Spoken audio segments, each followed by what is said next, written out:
என் சொந்தங்கள் அனைவருக்கும் கதை பெட்டகத்தின் வணக்கங்களுடன் வாழ்த்துகள்.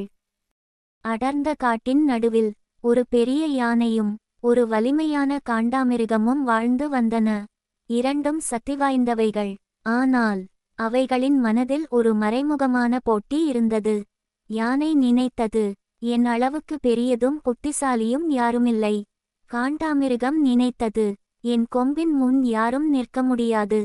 ஒரு நாள் அந்த அமைதியான காட்டிற்குள் வேட்டைக்காரர்கள் நுழைந்தார்கள். அவர்கள் திட்டம் கொடூரமானது. யானையின் தந்தங்களும் காண்டாமிருகத்தின் கொம்பும் அவர்களுக்கு தேவை. இந்த செய்தி அவைகளுக்கு தெரிந்தது. யானை காண்டாமிருகத்திடம் அமைதியாக சொன்னது, நாம் சேர்ந்து எதிர்த்தால் அவர்களை ஓடவிடலாம்.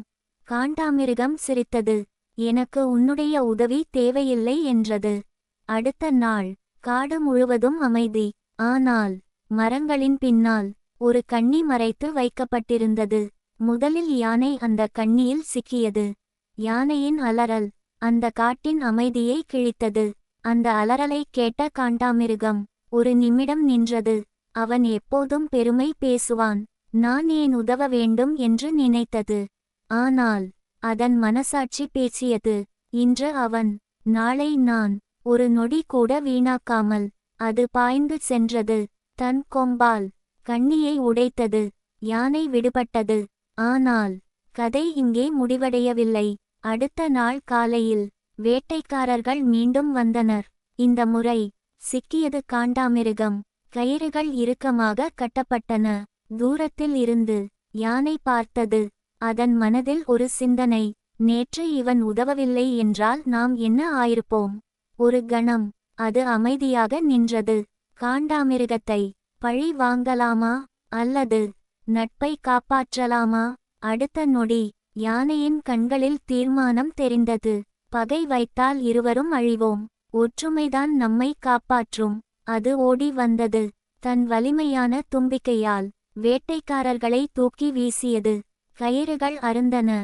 காண்டாமிருகம் விடுபட்டது. வேட்டைக்காரர்கள் பயந்து ஓடிவிட்டனர். அமைதியான காடு மீண்டும் திரும்பியது.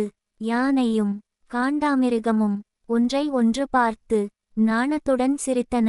அந்த நாளிலிருந்து போட்டி இல்லை, பகை இல்லை, உண்மையான நட்பு மட்டுமே.